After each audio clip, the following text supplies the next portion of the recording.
Every day is a good day, baby.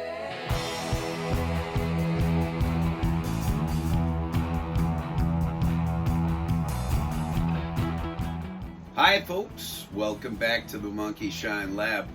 I'm going to do a quick pickups video here for you because I really need to clear my desk again. We're really into nerd culture. Everybody's into nerd culture. It's the hot happening thing to be into lately. But the one thing that I'm starting to notice is that Target and Walmart are getting a tremendous amount of free advertising. They are dominating geek culture right now. And I don't think that's right. I think that we should be going to our own sources for geek culture. I think we should be going to comic shops. I think that we should be going to the little guy shops.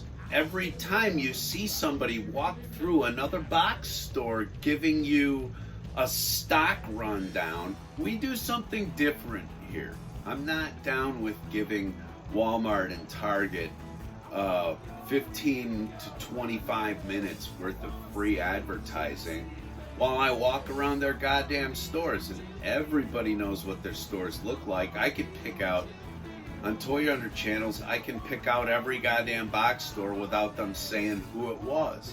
Okay, enough of that rant. Let's get down to picking stuff up. Ooh, changing camera angles. Wow, there's an idea. Okay, well, you know, it's not exactly varied content, but I'm trying. Let's get into some stuff that's stacked up on old Cammy's desk here. This will be the final Star Wars film that I will ever buy. This is the last one I saw in the theater.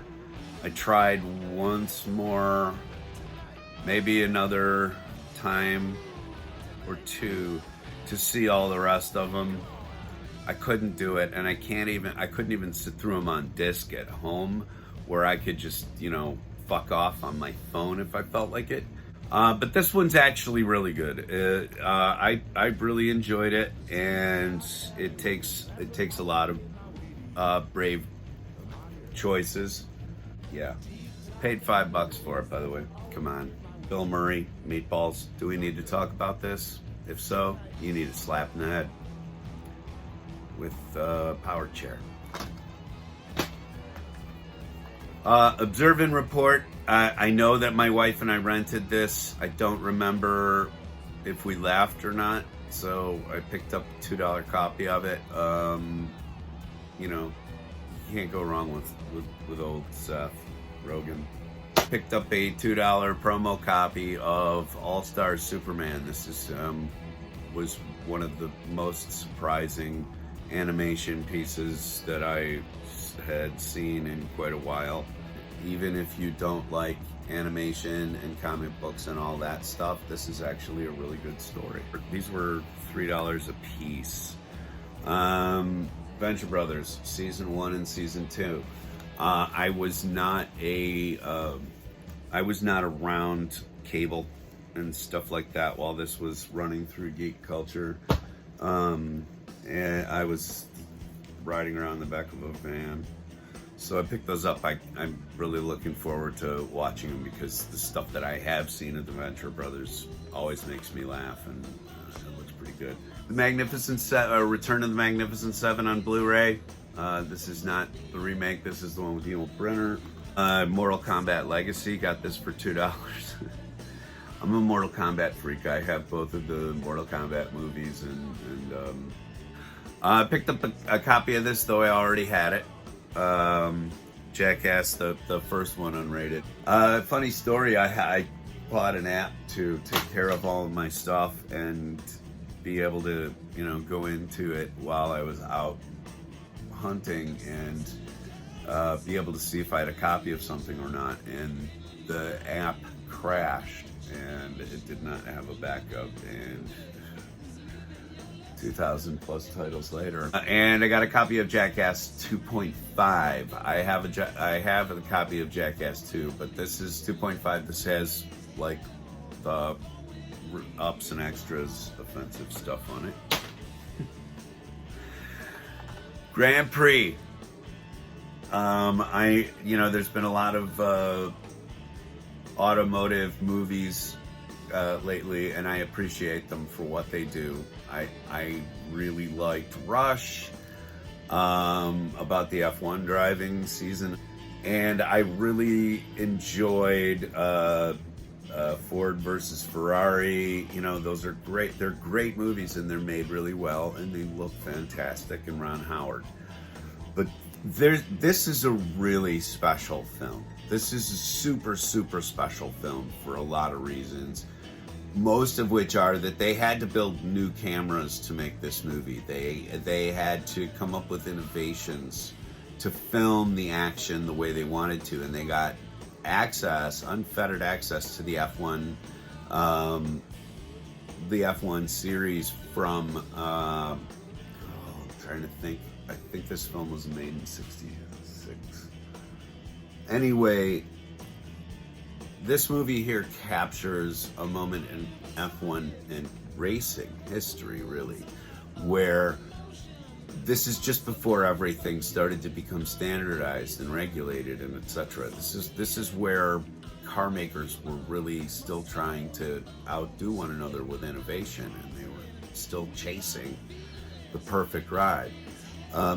The F1 cars of today are much more stable. They're incredibly much more safe. And this film actually shows how dangerous F1 racing, professional racing, was at one time in history. Plus, it is just a cinematic tour de force in terms of cinematography. It's a must-see. And I can't stress that enough. This is one of those films that you must see before you die. A Roger Corman classic, Piranha. This is when Jaws became all the rage. Everything started to get knocked off by other killer animals, killer fish, and killer snakes, and killer this, that, and the other thing. And so Piranha. If you haven't seen this gem, you really need to. A bloodletting classic. I know how that sounds. But Tom Savini, Maniac.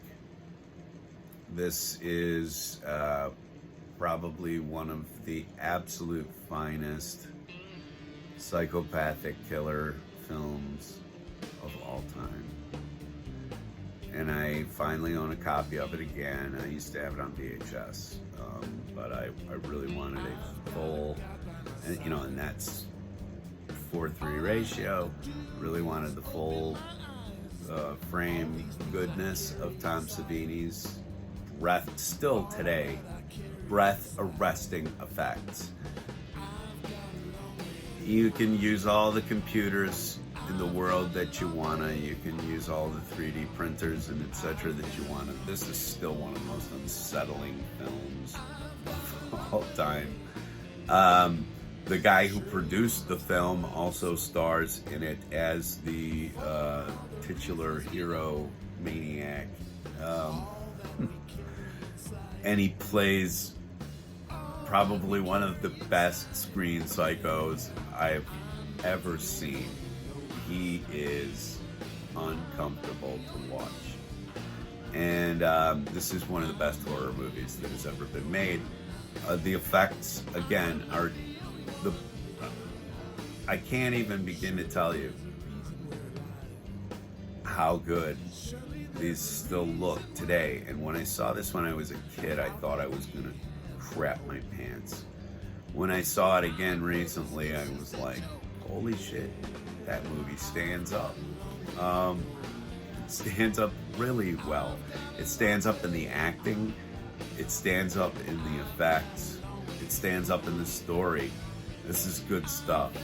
This is like sort of ripped right out of the headlines, sort of serial killer. I like it a lot.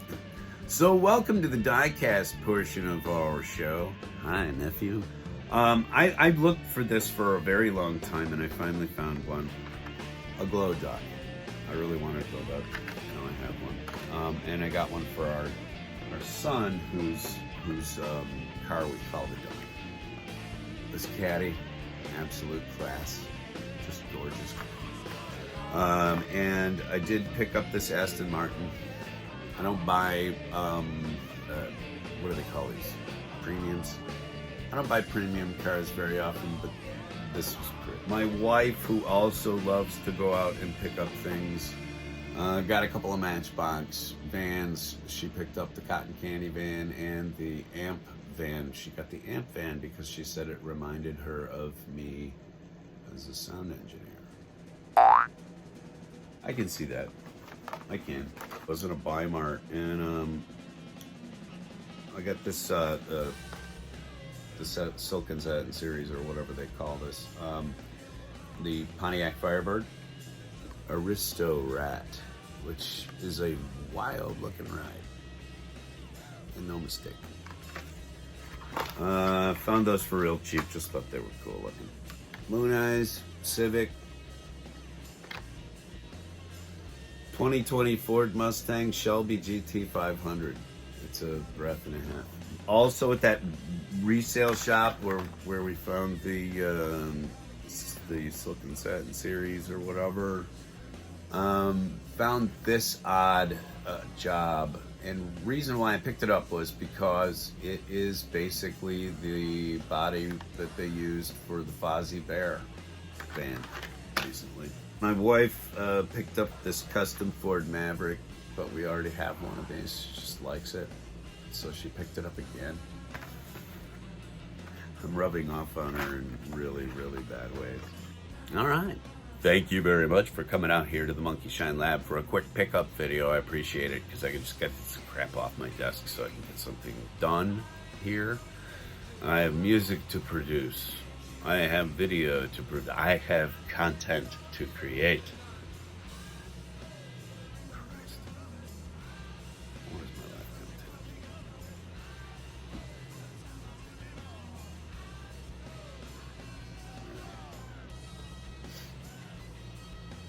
I'm just gonna hold these for you. Go on, get out of here.